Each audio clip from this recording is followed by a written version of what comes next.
Well, good evening, ladies and gentlemen. I'll call the Missoula City Council meeting of July 16th, 2018 to order. If you'd please stand and join me for the Pledge of Allegiance.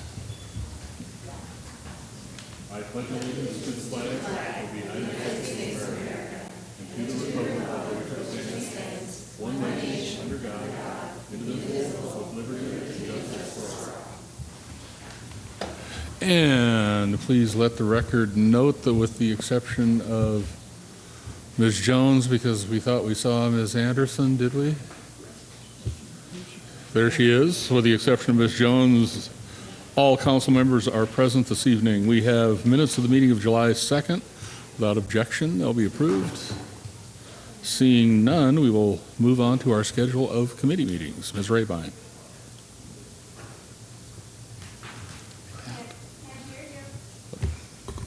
We will yell when the time comes.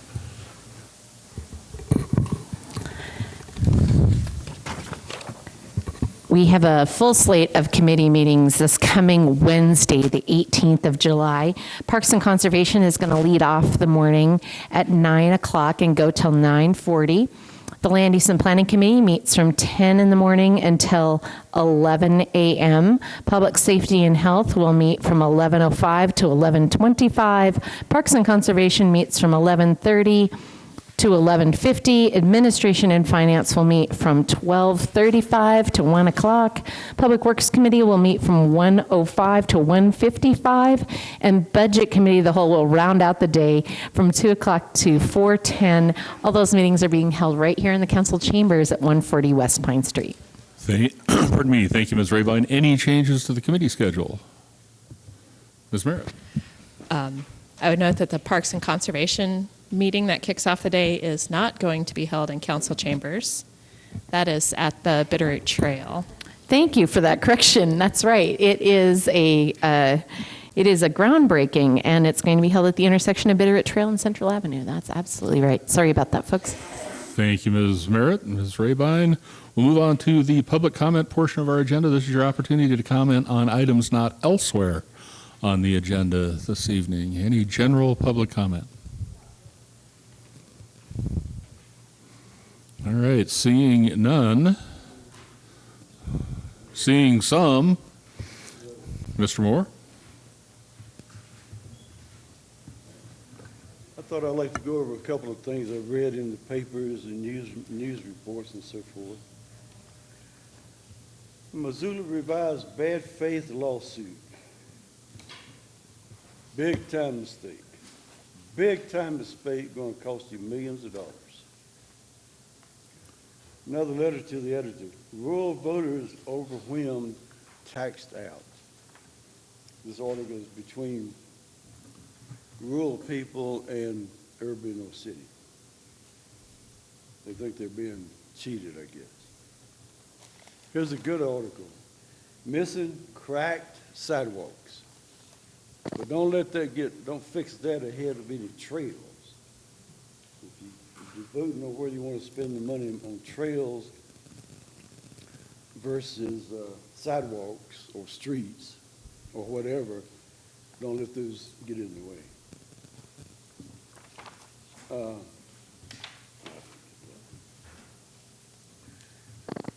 I was glancing through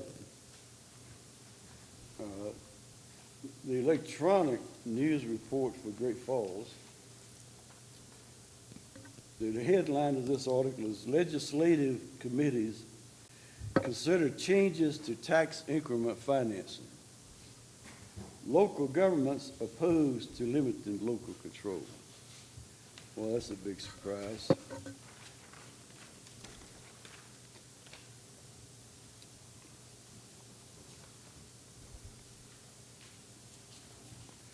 One of the quotes involves a former councilman here on this city council, Adam Hertz. They quoted him with this. Representative Adam Hertz of Missoula said there are widespread issues of abuse in TIF districts statewide and are, quote, at this point, a disaster. You've heard me say the same thing in many, many different areas. Probably the biggest is the shopping center. I really think, I was thinking the other day when I drove through there, you have 4 roundabouts in this little stretch. 4 roundabouts. Would somebody tell me why? I mean, I know why. 4 roundabouts. Why are you spending money like that? I mean, I know they're getting millions and millions and millions of dollars to support that shopping center. I think it ought to be stopped. I wonder if that's one of the abuses Adam Hertz talked about. I guess all of y'all know who he was. So then I got to looking at the criteria for reviewing applications to spend and to get handouts of taxpayers' money. And you can probably tell us about that next week, because we're at a little over 3 minutes, Mr. I Moore. don't want to take too much time. You probably know what I think about it anyway, don't you? I'm sorry? You probably know what I think about it anyway, don't I suspect I do, but always happy to hear. you? Okay. Any other general public comment this evening? All right, seeing none, we will move on to our consent agenda. Items on that agenda were approved unanimously in council standing committees, and we save a little time on Monday evenings by considering these items all at once.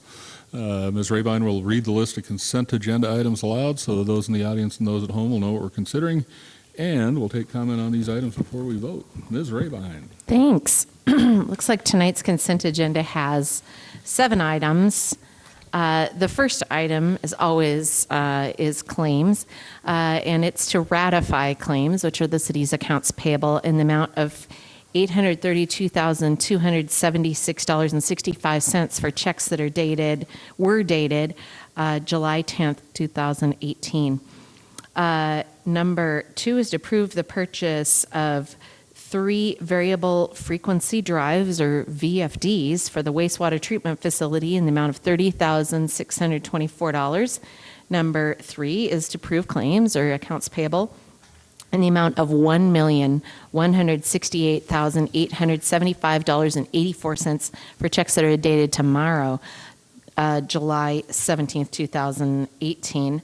Number 4 is to approve the 44 Ranch Subdivision Phase 9 final plat. Number 5, let's see, approve the appointment of Jeff Brandt as the City of Missoula's new fire chief.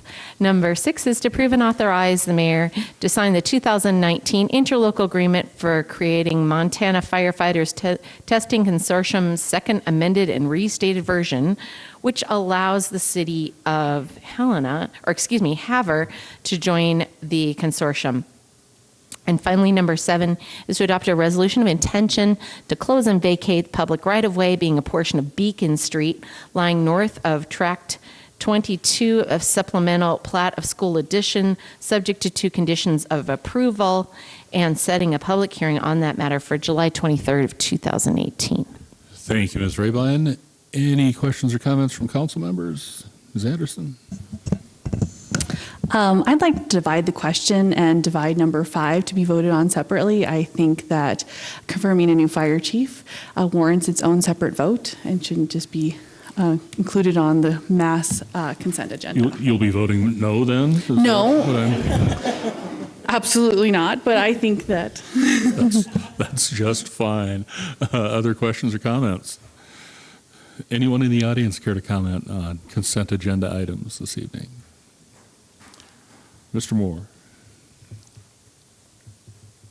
I forgot to bring or write down one of the items, 2 of the items I saw in the total that came to $832,276. 2 of them are payments approved by MRA, Missoula Redevelopment Agency, in case you forgot who that is. And one was a little over $50,000, and the other one was right at $50,000. In other words, out of $832,000, $100,000 plus was taken from taxpayers and given to whoever these projects were. One of them had a name of the South Street in there, which I suspect may be another contribution to the shopping center, but I don't know. I do know that the taxpayers out of these checks on 1 week is paying $100,000 out of the $832,000. So you can make, like one of them I think is a facade, and he may pretty up his storefront.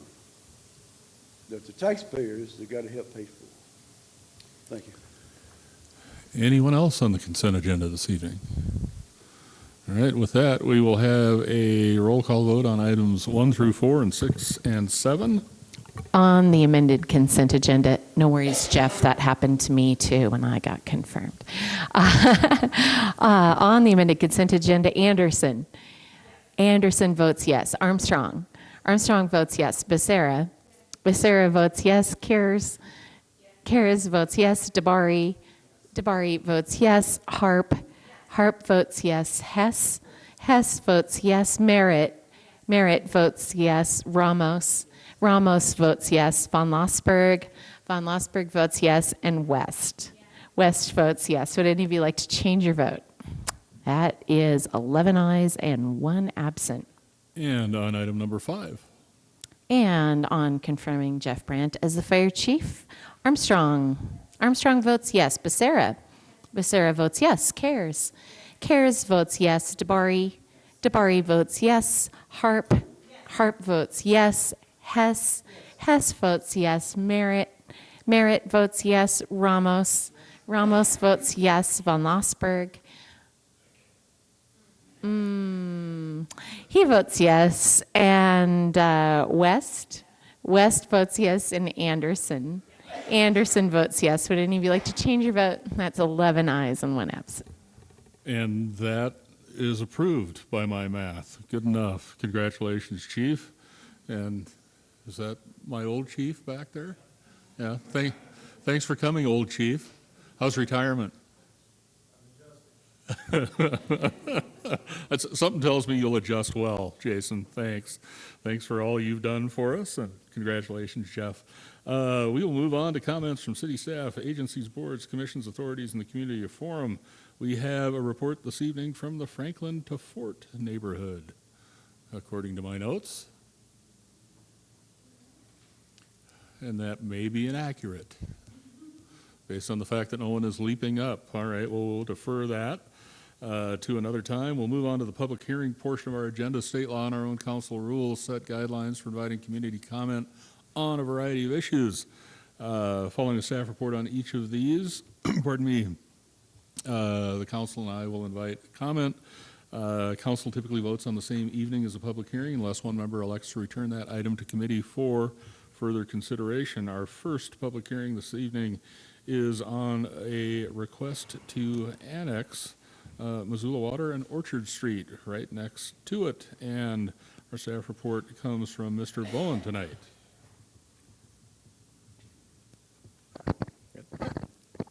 Good evening, Mayor, council members. My name is Andrew Baum with Development Services. Today I'm presenting a request to annex one parcel on Orchard Street where Missoula Water's well facility is located. At this time, staff recommends the property be zoned OP3 upon annexation. Also part of this annexation is the portion of Orchard Street directly adjacent to the property. It's a little hard to read, but the outlined area in red is the city property, and the area in blue with the stars is the proposed annexation location. The parcel is approximately 0.32 acres and is used for a well facility. The subject property is contiguous to the north and east to city land, and in Montana Code annotated 724211. Municipalities must include the annexation, the full width of the public right-of-way directly adjacent to the annexation, and that is directly adjacent to Lot 1. These three are the criteria for which we choose zoning for the property. At this time, we are recommending OP3 based on the use of the site.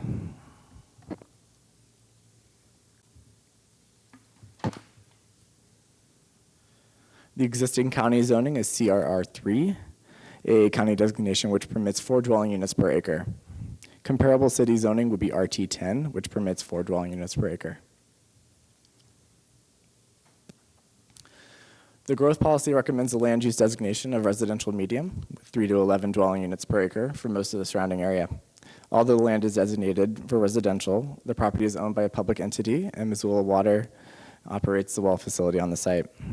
Title 20 has a category for zoning districts and addresses public lands and uses. The OP3 lands and institutional district is primarily intended to accommodate public and quasi-public institutional uses. The growth policy also has a section which includes special purposes such as parks, conservation districts, public utilities, and large school facilities. The typical zoning recommended for lands held by the public and quasi-public agencies is OP3. Staff recommends OP3 for this annexation and zoning upon annexation.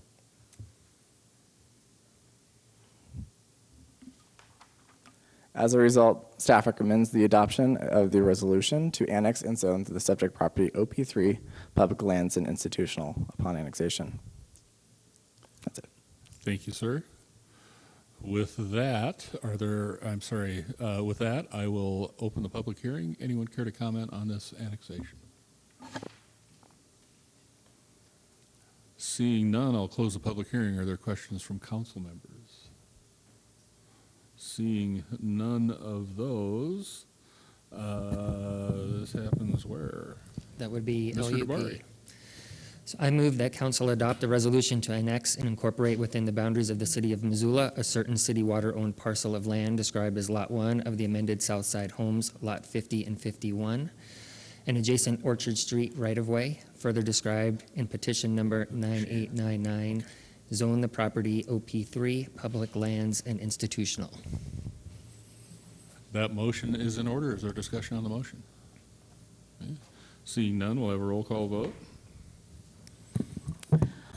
On the resolution, Becerra? Yes. Becerra votes yes. Cares? Yes. Cares votes yes. DeBari? DeBari votes yes. Harp? Yes.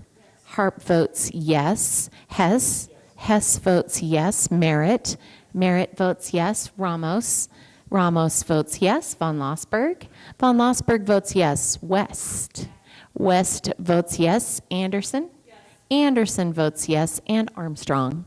Armstrong votes yes. Would any of you like to change your vote? That is 11 ayes and 1 absent. And the annexation is approved. Thank you, sir. Without objection, we do have a Franklin to the Fort Neighborhood Council report, so we can take that now. Seeing none. I'm sorry for being late. You're just fine. Our general meeting was without incident. I think most of the stuff we talked about, you guys already know about pretty well. We talked about the executive director of Habitat for Humanity came, and she kind of has been doing a lot of work in our neighborhood. They've been trying to sort of invest a bunch of their time in one particular area, and it was pretty interesting to hear her talk about that. And it was also interesting to hear her say that she's having a really hard time finding lots that she can make work with their business model. So they're not really sure. They sort of need people to give them deals, at least on land, or give them land in order to make their model work anymore.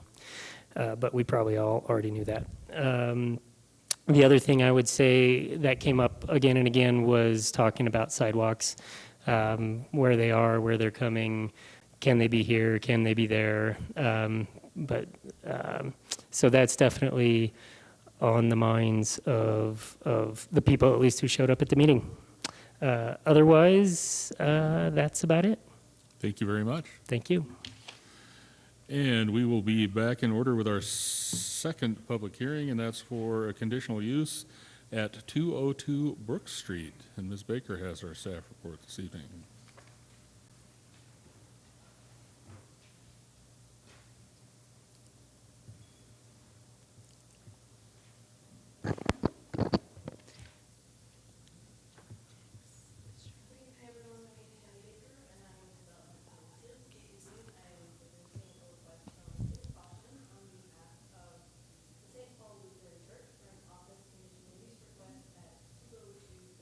Jenny, is that microphone on? Doesn't sound That like it it. is?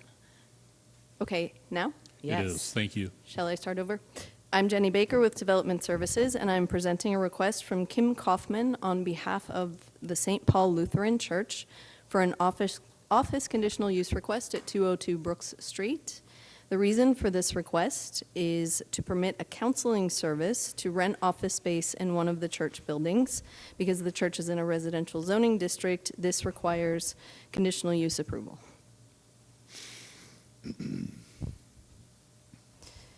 This is the location of the property. It has a red star on it. It is on Brooks Street, just west of Higgins. This area is part of Missoula's Ward 3 and the Rose Park Neighborhood Council.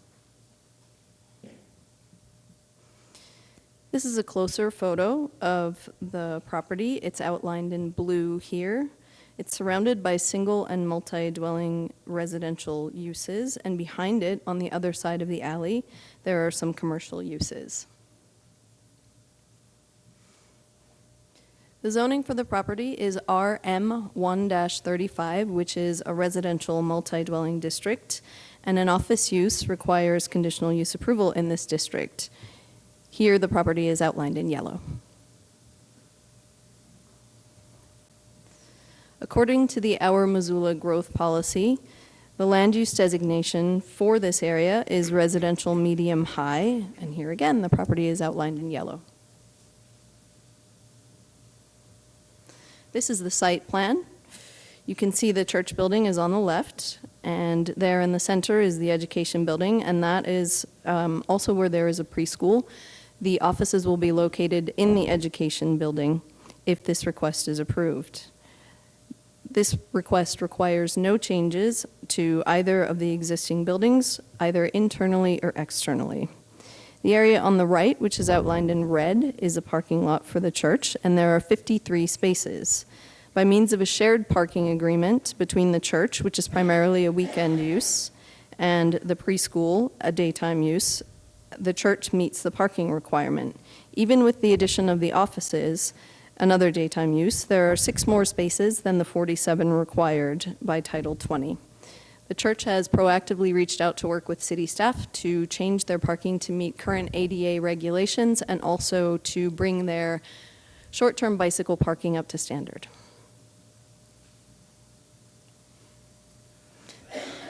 This is the floor plan of the education building. This is the 3rd floor, and that's where the offices would be located. They're numbered 1 through 5 here, and altogether these 5 spaces account for 770 square feet of space. Now I'll show you a few pictures of building elevations. This is from the southwest. This building faces the parking lot, and there on the 3rd floor, behind those windows, is where the offices would be located. This is the northwest elevation of the building. It's the front of the church, which faces Brooks Street. And this is the view of the northeast elevation. It faces Roosevelt Street. I didn't take a picture from the alley.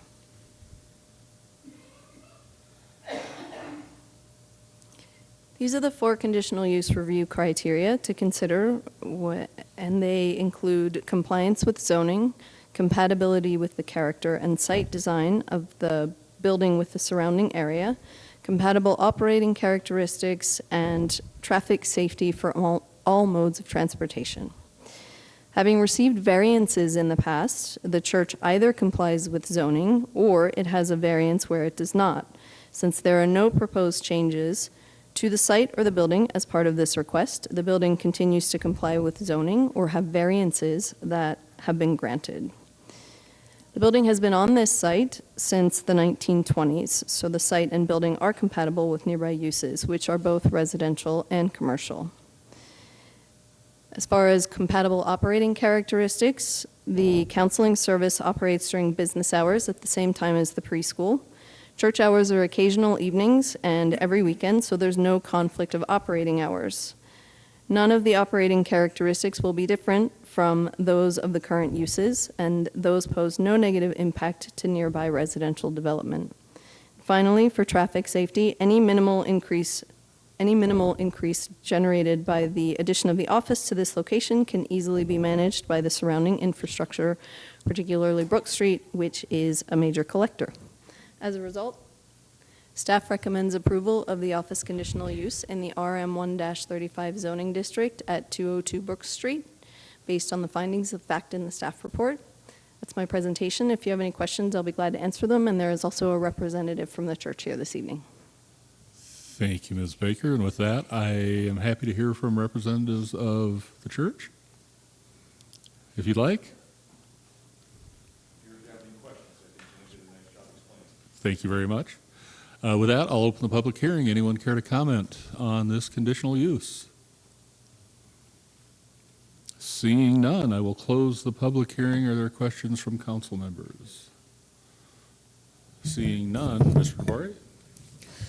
I move that council approve the office conditional use request at 202 Brook Street in RM1-35 residential multi-dwelling zoning district in accordance with the Title 20 Missoula City Zoning Ordinance, Sections 20.05.020 D and 20.85.070, based on the findings of fact in the staff report. That motion is in order. Is there discussion on the motion?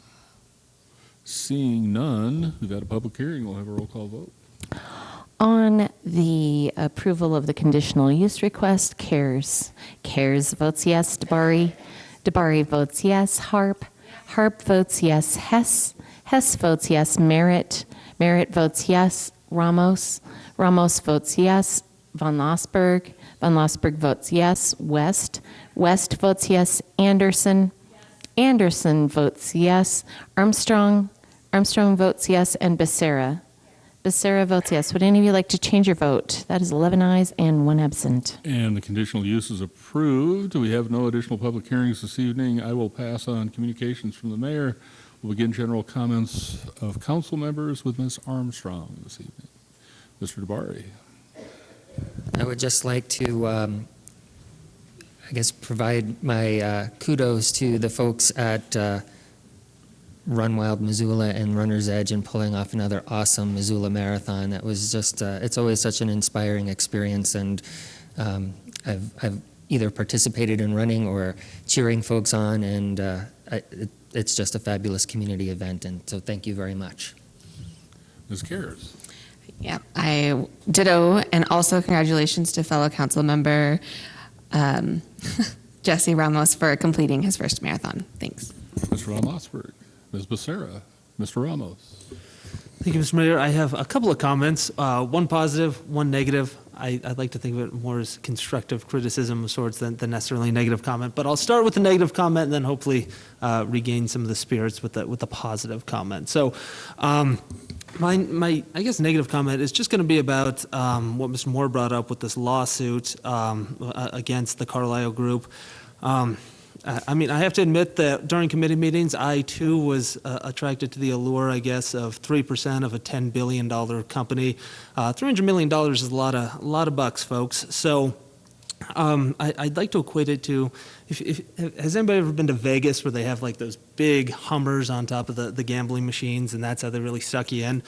Well, for me, this is kind of what the situation presents itself to me. There's a lot of risk, but there's potentially a lot of reward. To me, I'm not personally a gambler. Whenever my friends go to the casino, I'll put in a whole $1 into the slot machine, drink a couple of free pops, and cash out at $1.15. So you understand where I come from an area of frugality on this. So it seems to me that the city is assuming an awful lot of the risk, and the law firm in question with some of these legal fees that they still won't be able to release publicly until after this litigation is closed, stands to gain a lot from it. 30% of $300 million, you can all do the math on that. Quite a bit of money, and they don't have to take a lot of risk. Meanwhile, we have to pay for expert witnesses, and we have to pay back legal expenses, which, I mean, obviously aren't going to be huge in compared to the long run of things.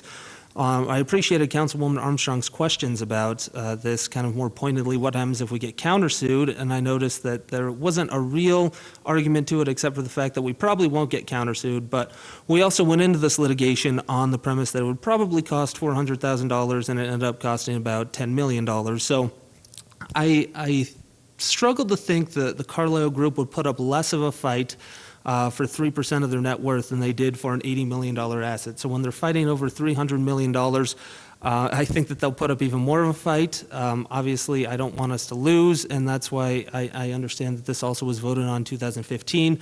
And has already been approved by council, but I would think that that should not be an indefinite reason for council members that might be opposed to this to protest. I think that we could also come up with a resolution closing litigation that we could all vote on at this time if there was such desire to. So it's just something I'm concerned about. I personally do not support it, but again, this was cast in 2015, and I think that we should all be cautious when we're going after the big shiny Hummer in the casino, because ultimately we could end up with a bill and losing even more money than this litigation has ultimately cost us. So on the positive note, the marathon was absolutely incredible. It was my first one. It was amazing. I ran with runners from all over the country. 2 or 3 of them I got to talk to while running the race, and they had never seen the community engagement like they had in Missoula. It was my first one running personally, and there were strangers, complete strangers that none of us had ever met, just with homemade signs, with signs at the top of the big hill that said, oh, the top of the hill's here, you're done, you're ready to go. Turns out some of those signs were white lies to help us get through it, which I did appreciate in the long run. There were people with their sprinklers pointing into the street so we could run through them. There were little girls and boys with water bottles that they bought with their own money. From Costco and from Walmart, just like with tables, just setting them up. Nobody reimbursed them for that, just cheering you on, saying, let's go just a little bit more. And I think it really exemplifies what an incredible community we live in. And I just want to say that I don't think it's the bridges or the parks or the trail system or any of that that makes Missoula a great place to live. It's truly the people and the sense of community that make Missoula the place that we all love and love to call home. So just wanted to give a big shout out to the community of Missoula and to all of the strangers that cheered me on and helped me get through those 26 miles. Really appreciate it, and I look forward to next year. Mr. Hess. With all due respect to my colleague's opinion, having sat through the entirety of the Mountain Water litigation and Carlisle litigation, it is my firm belief that the city has a very strong case here. It's my firm belief that that the citizens of Missoula and the ratepayers of the water system were wronged by the behavior of the former owner, and that this action is the only way to get recourse. It's also my belief that the administration and the law firms that we're working with have done their due diligence. This has been a topic of discussion among the attorneys we retain for the better part of 3 years, more than 3 years. And I have strong confidence moving forward, and I believe that we've done the best we can to minimize risk by signing a fee agreement that's on a contingent basis. I also believe that we've done the best that we can to minimize our discovery costs by all of the discovery we've done to this point. So appreciate the concerns, but respectfully disagree. Ms. West. So I just want to let folks know of a couple of things that are happening over the week. So there's going to be a bike rodeo tomorrow at the Head Start School, also known as the Whittier School. It's from 4 to 6. It's put on by Free Cycles and Let's Move Missoula and the Native American Health Center. And that's for everybody. It's not just for kids. So if you want to come, hang out, learn how to tune up your bike, get a bike tune-up, or get helmets, I'm sure it'll be lots of fun. In the same motion, the bike ambassadors will be at the market this weekend selling helmets at cost. I believe we get those through St. Patrick's Hospital. Like, what's the hospital? So those are $8, and they'll be selling them at the market this Saturday. And it is also the 40th anniversary year of for Grease. So we're showing that at the Outdoor Cinema this Saturday night. And it should start right around 9:20 when the sun goes down. So come sing along. Ms. Anderson.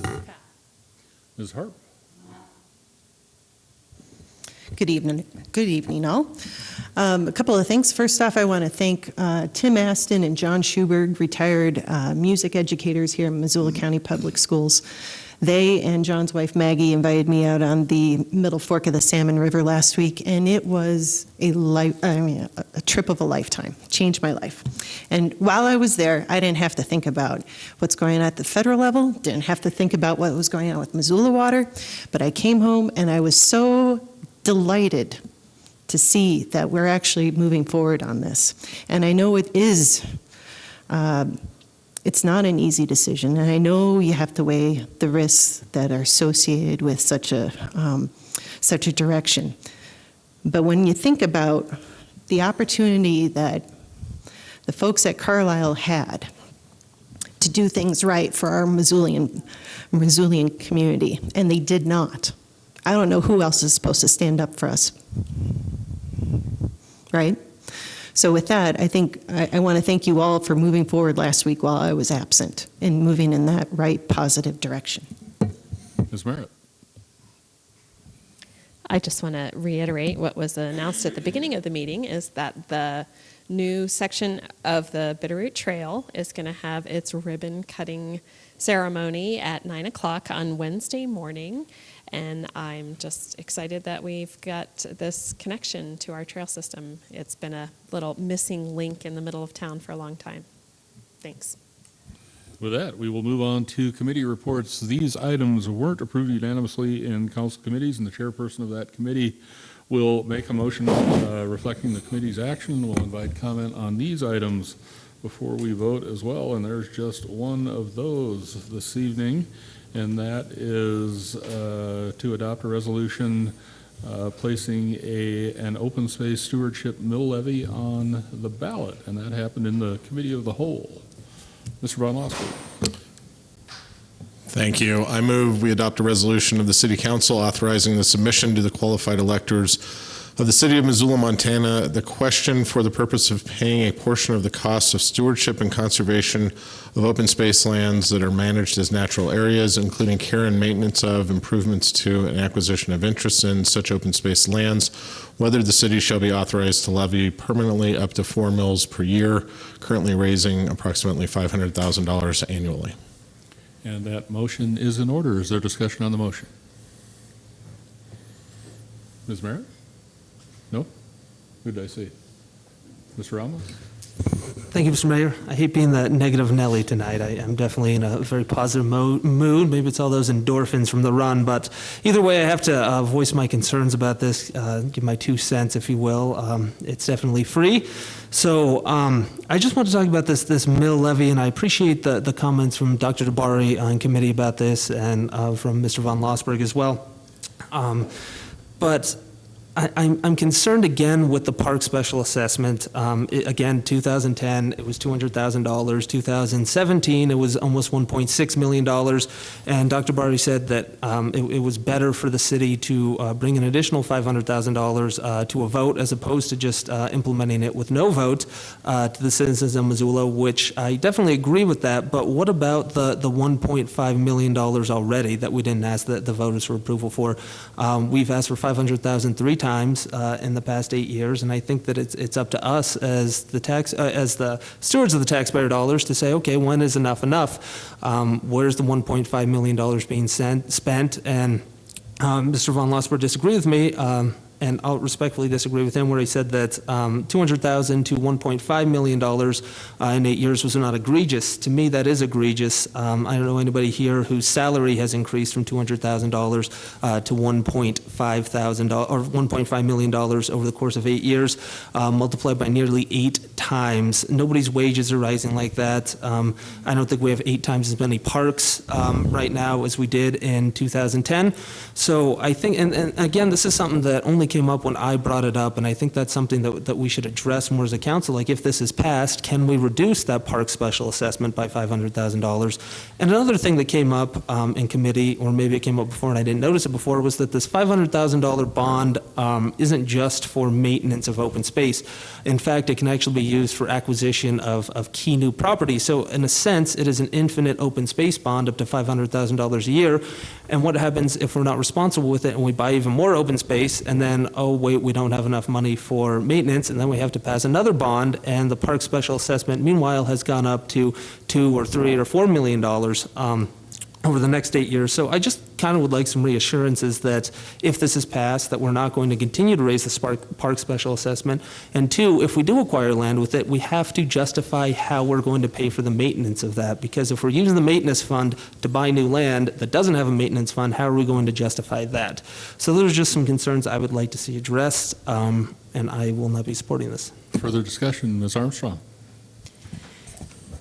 So the couple of years I've been on council, I have always been incredibly impressed with the reports, the very detailed reports we've gotten from the Parks Department on how they're managing our lands and how they begrudgingly continue to get leaner and leaner as they manage the parkland that we continue to add. And we have added many acres of parkland and many acres of open space, and we have loved them to death, and they have been, frankly, underwater trying to maintain those. And this bond is not as broad as you think it is. It has a very narrow focus, and it's very specifically addressing the deficit we have for maintenance, the backlog of maintenance. And it's very important that we maintain the things that we use. This is not a huge bond. It is important. That being said, it wasn't the bond I wanted to see first. I wanted to see an affordable housing bond, and I hope that's coming, and I hope everybody will support that when it does come down the pipe. But this is something we've desperately needed, and we're planning for the future, and I hope everybody supports it. Mr. Von Lossberg? Thanks. I've expressed my support for this in multiple meetings. Quickly to recap some points. First of all, I'm glad that we're all on the same page in terms of respectfully disagreeing about things. It's a good start. I think context is important, and I think there's a number of analogies that have been made relative to water legal bills being similar to automotive repair things, and growth in the Parks District being compared to wage growth that hasn't happened. Those things, frankly, are nonsensical. The water bills are nothing like taking a car to an automotive dealer, and growth in the Parks District is a part of a much larger issue having to do with, among many things, the statutory limitation that we have with property taxes relative to being keyed to half the rate of inflation. It's an unsustainable model. We also have a state legislature that refuses to acknowledge the opportunity to construct with your own community of this size, which is clearly a tourism gateway community, and actually a tourism destination community, to garner some of that revenue from hotel stays and rental cars, just to name a couple things, and structure it in a way that doesn't affect local or Montana citizens.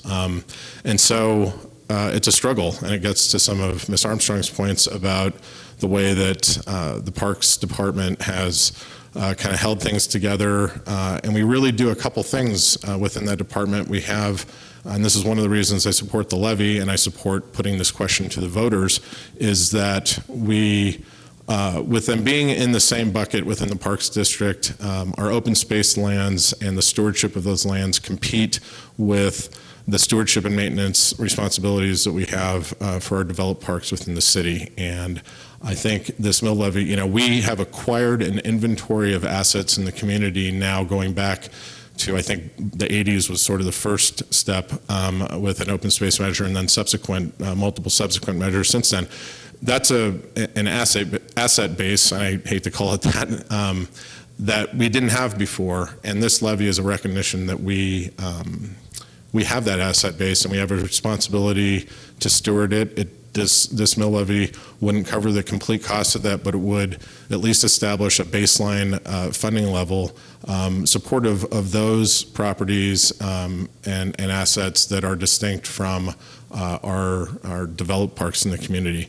I said multiple times that this is a responsible set of questions to put to the voters, and that's really, I think, important to understand that we don't have the power on council to just levy this. This is a question that we put to the voters, much like the county commissioners are putting the question of the open space general obligation bond to the voters. But what we do have an opportunity to do is to carefully debate and figure out what would be a responsible set of questions. And there's a whole, in terms of amounts and what they would be used for.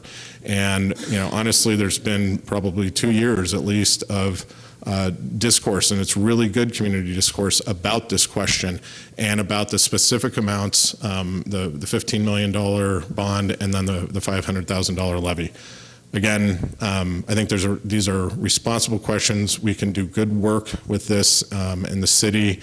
And on that last point about context, I think it's important to understand, because we have passed some very large bond measures in this community, and there's also been substantial appreciation in property owners' properties over the last several years. I was up, camping at Lake Mary Renan State Park a couple weekends ago, and the total cost of the mill levy and the bond, if they were both to pass, is less than the 2 nights reservation fee for staying at a state park for 2 nights. And I think that context is important, and I support putting this question to the voters. Further discussion, Mr. Ramos? Thank you, Mr. Mayor, and thank you, President von Lossberg. I appreciate the respectful dialogue that we're engaging in. It is sometimes frustrating when a lot of these bond measures, and I'll be curious to see what this bond measure passes at, but when they're around 51, 52% of the public that passes them, maybe even 57%, but yet up until when I was here, 100% of the council votes to put them on. So it's a struggle sometimes to try and be a voice for that many folks. So I might have made a poor analogy, if you will, about wages versus the park special assessment revenue. But again, let's talk about the $200,000 in 2010 to $1.5 million in total increases of revenue. So that's how much taxpayer money has been pulled from that park special assessment. And if it's unfair to compare it to the wage growth, how about we compare it to the general fund, which also pulls money from the taxpayer? Has the general fund revenue increased 8 times in the last 8 years, President von Lossberg? I don't think it has. And in fact, I know for a fact that it hasn't. So it is pretty unfortunate that we've gotten to this point where we've pulled this much money and now we're asking for even more without really explaining why it's necessarily necessary over some of the other issues that we have. I know Susan Kohler, she's politically not a fan of mine whatsoever, but she spoke on this issue as well in front of the county commissioners and said she was very concerned for the elderly citizens of the city of Missoula, and they're getting taxed out of their homes. I mean, on the campaign trail, I knocked on hundreds of doors, and people that are living on a fixed income, maybe they're making $30,000 or $40,000 a year, and they don't qualify, Mr. Mayor, for that property tax reduction, where they can get a lower property tax. Maybe they're making $30,000 or $40,000 a year on a fixed income, which seems like a decent living, but when they've paid off their house and they have other expenses, if their property taxes go up by $100, $200 a year, that really eats into their income. And some of these folks have lived here for 50, 60, 70 years, and they've paid property taxes every single year for their life. And now they've done the right thing, but they can't pay their rent to the government to live in this city. And I think it's a troubling concern. And I appreciate the dialogue again, but I just wanted to raise some of these issues because it is troubling to me, and I don't think anybody up here intentionally tries to do any of this, but it's just something that we have to listen to the citizens sometimes, and I guess we will be when the ballot comes, but I think it's important that we educate them on both sides of the issue, not just the good, not just the bad, but both. And that's why I appreciate you, Mr. von Lossberg, engaging in some dialogue with me so that voters can get that. So thank you very much. Ms. Hart. There's a basic business principle that we use throughout our lives. And if you can just imagine a simple equation that stands A equals L plus E. And then what that stands for is assets equals liabilities plus your equity. And the liabilities and the equity is how you actually finance your assets. And so even though government's not quite a business, obviously, but we have to operate in some capacity, though we are not for profit. And when we look at our various different assets, whether it's our personnel, or it's our streets, it's our trees, it's our parks, it's our open space, we have to treat it as something that is worth continual maintenance and investment into. Any property owner, any business owner that doesn't do the same loses market share. And if we don't continue to invest into our open space and the amenities that make Missoula so great, and in fact is only one of 5 communities in the entire state of Montana that continues to grow, then we're making a terrible mistake. And so if we want what we want in terms of equality of life, it's going to cost us a little something. And I know it's tough for those on a fixed income. It's tough on people even without a fixed income. But Missoulians, by and large, and in a democracy, anything over 50% equals a democracy. Then, by golly, then the people have spoken, and that's what they would like to do. So let's continue to invest into our assets. Ms. Anderson. I think it's really important that while we all have the opportunity to be here and the comments that we make are being streamed live and there's reporters in the room, that we be accurate about the reflection of how much this is going to cost. A fellow council member just referenced, somewhere a couple $100 increase to the property tax bill, and that is nowhere even remotely close to what it would cost the voters if they decide to vote on both the open space bond and the stewardship levy. An increase of about close to $30 is what we're talking about. And yes, I recognize that for some people, that's difficult.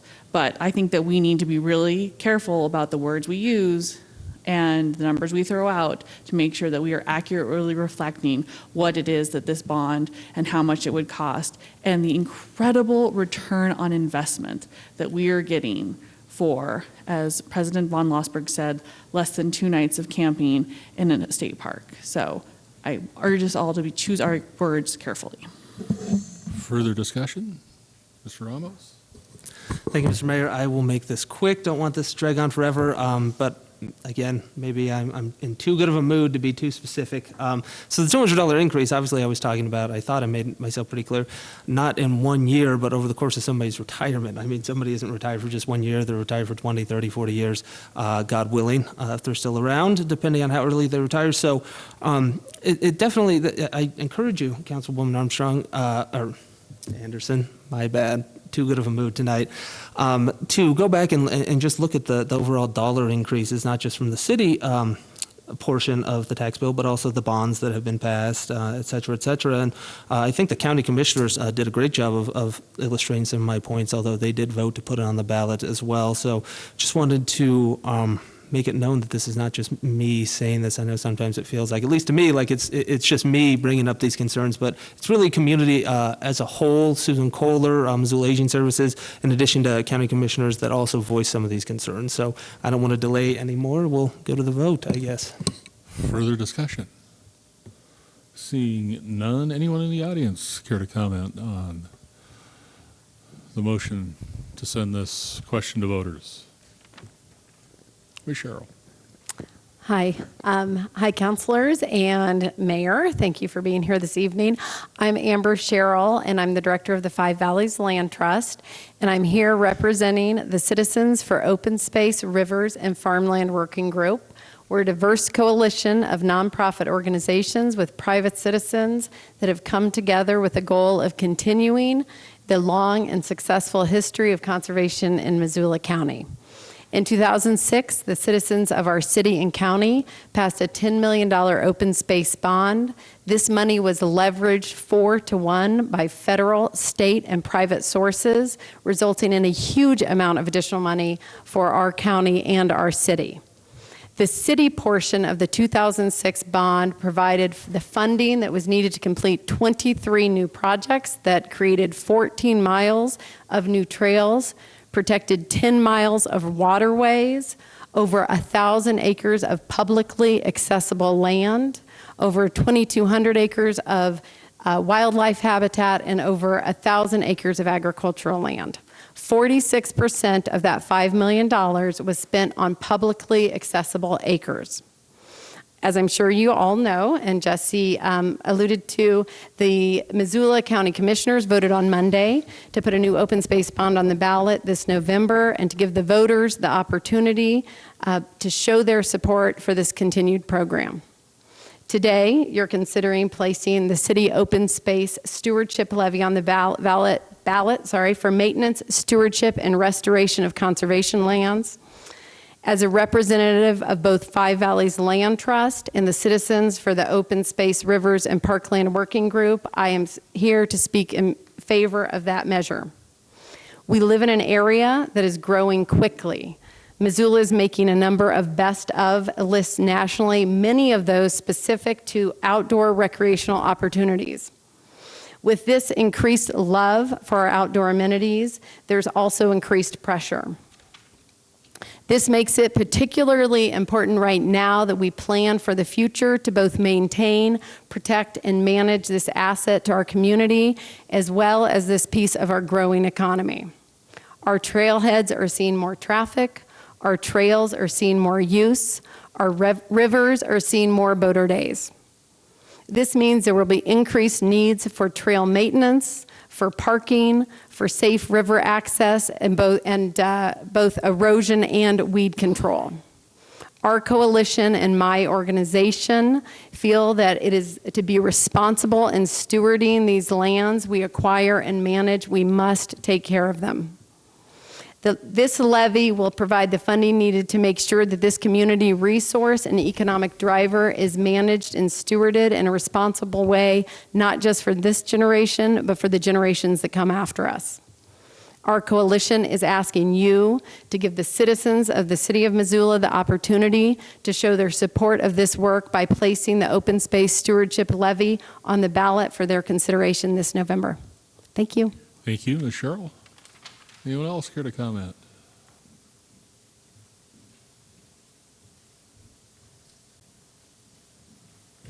Good evening, Mayor, members of City Council. I'd like to start by first thanking Council members Dabari, Cares, and Ramos for their kind words about the Missoula Marathon. Congratulations to Councilmember Ramos for finishing his first.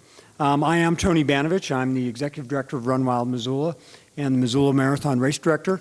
I will concur with Councilmember Ramos that it's the community spirit that does make the event so spectacular, and part of why we were ranked the #1 marathon in the U.S.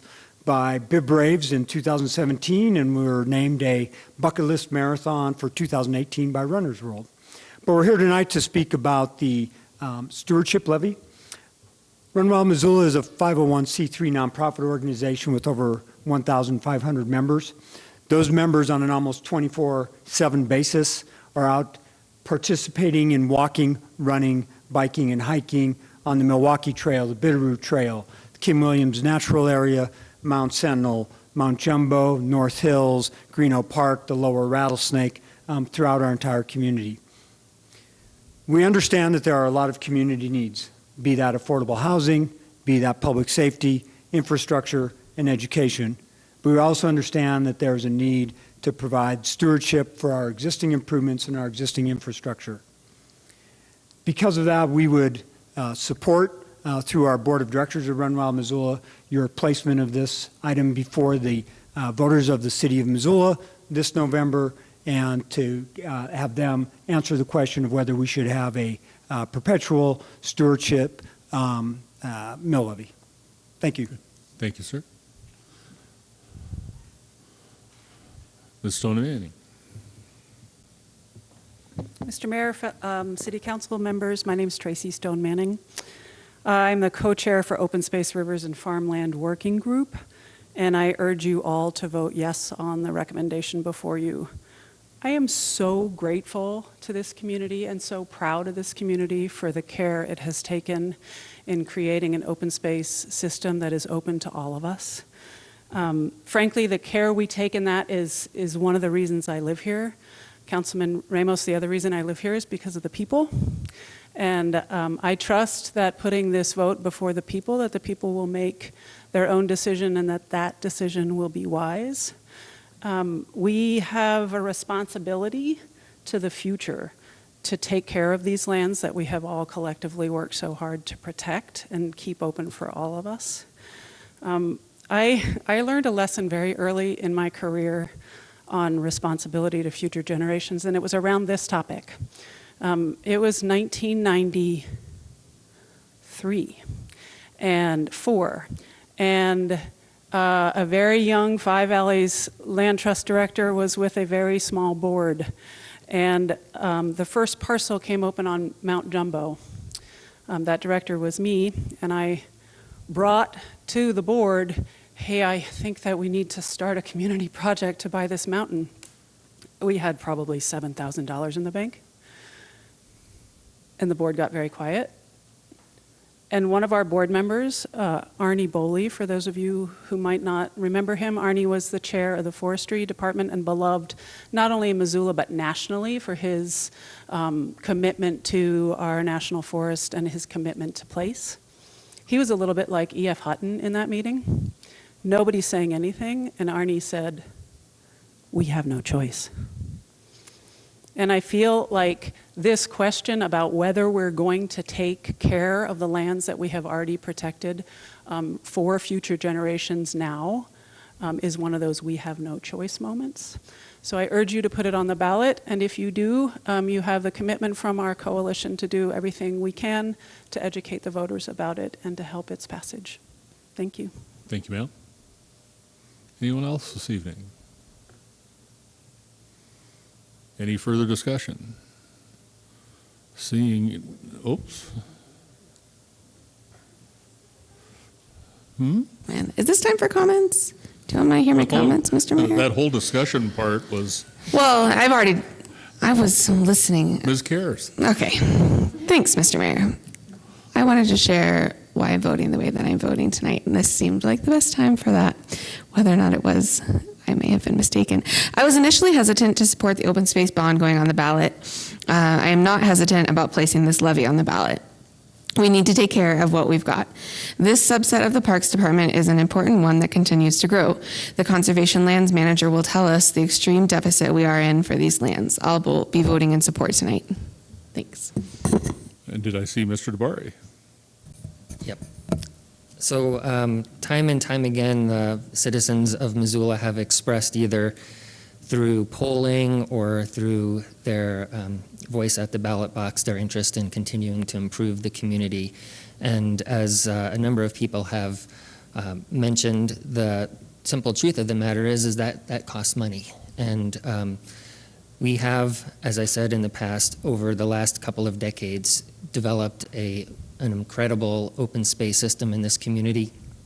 And the opportunity to place this levy on the ballot is an explicit ask of the people of Missoula who made the initial investment in purchasing this land to continue to steward that land in a way that benefits not just themselves, but people who come to Missoula in the future and will have an opportunity to enjoy that. We are not asking anybody in this community to vote against their self-interest.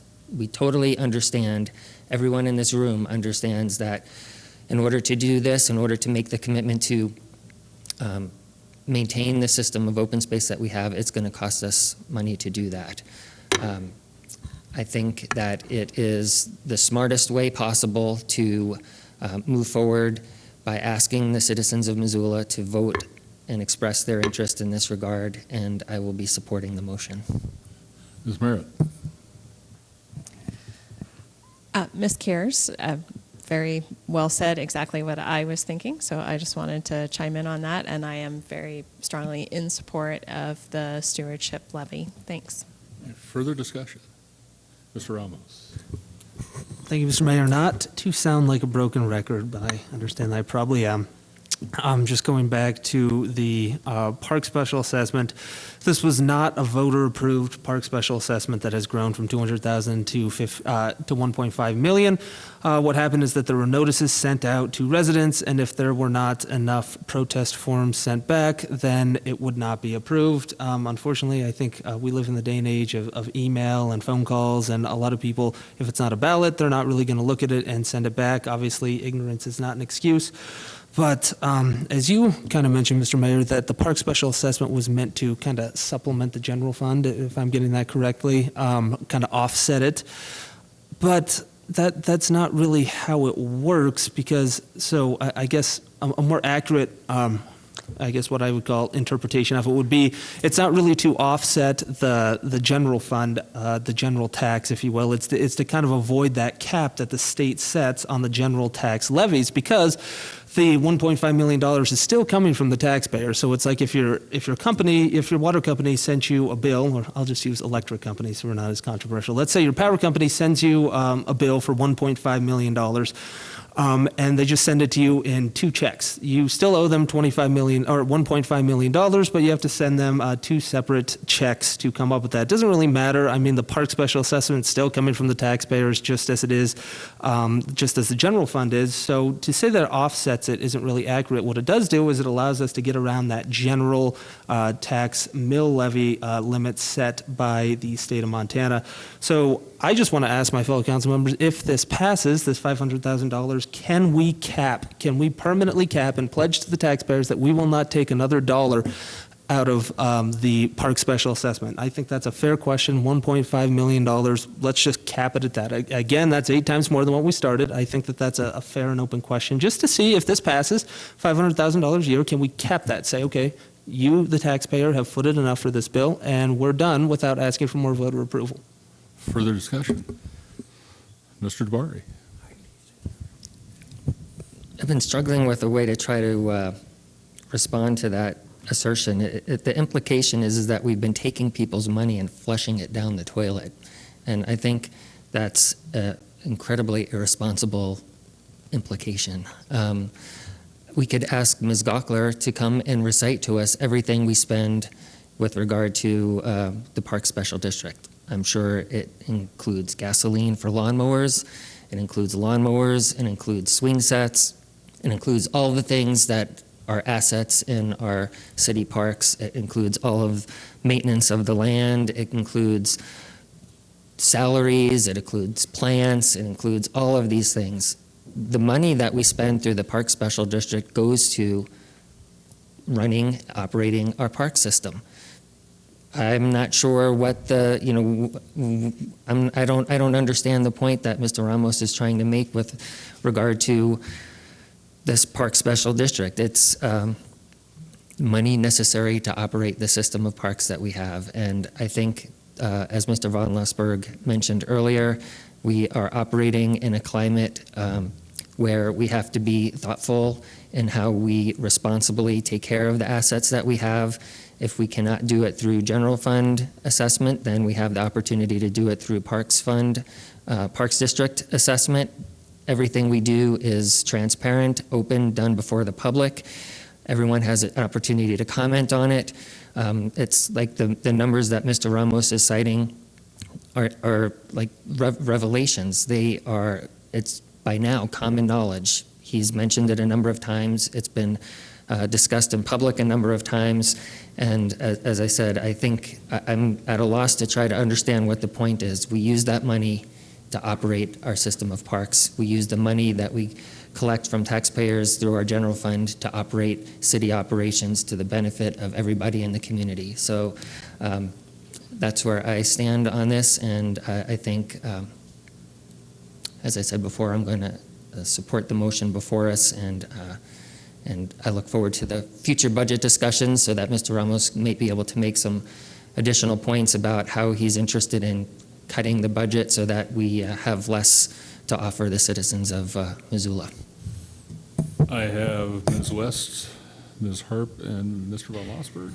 So I just briefly wanted to speak to why I'm going to support this. So I moved to Missoula for what was supposed to be a temporary stay. I was supposed to be here a year while my husband did a term as an AmeriCorps Vista. And needless to say, if anybody's ever been a Vista, you know that your income is rather limited. And we were a family of 3 living on a very limited income. And the thing about Missoula is that we have these amazing resources that provide an incredible quality of life regardless of what your income is. And that includes our parks, it includes our open space, it includes all sorts of access to open land that you don't find in communities elsewhere. I'm from Oklahoma. We have very little open space and public land. And I think that it's incredibly important that we maintain and steward those into the future because it is a space where everybody is welcome regardless of their income and their ability, and it's what makes our community great. So thanks. Ms. Hart. Tonight I'll be voting for the legacy that a prior generation or two has already implemented in terms of open space. And I will continue voting for that legacy for future generations. Mr. Von Lossberg? God knows I like to talk, but I think I'm going to call the question. Mr. Von Lossberg has asked that we curtail debate. That motion is non-debatable. Anyone in the audience care to comment on the question of whether we end debate? Seeing none, those in favor of ending debate, please say aye. Aye. Opposed? Motion carries. Debate is over, and the body will vote on the original question. Ms. Rabine. Thanks. On the resolution, I think we start this round with DeBari. DeBari votes yes. Harp votes yes. Hess votes yes. Merritt votes yes. Ramos votes no. Von Lossberg votes yes. West votes yes. Anderson votes yes. Armstrong votes yes. Becerra votes yes. Cares votes yes. Would any of you like to change your vote? That is 9 ayes and, 10 ayes and 1 nay and 1 absent. And the motion is approved. We have no additional committee reports this evening, nor do we have any new business. Are there any additional items to be referred? Seeing none of those, any miscellaneous reports, communications, petitions, or announcements? Seeing none, as always, I thank you for your service, and we'll be adjourned.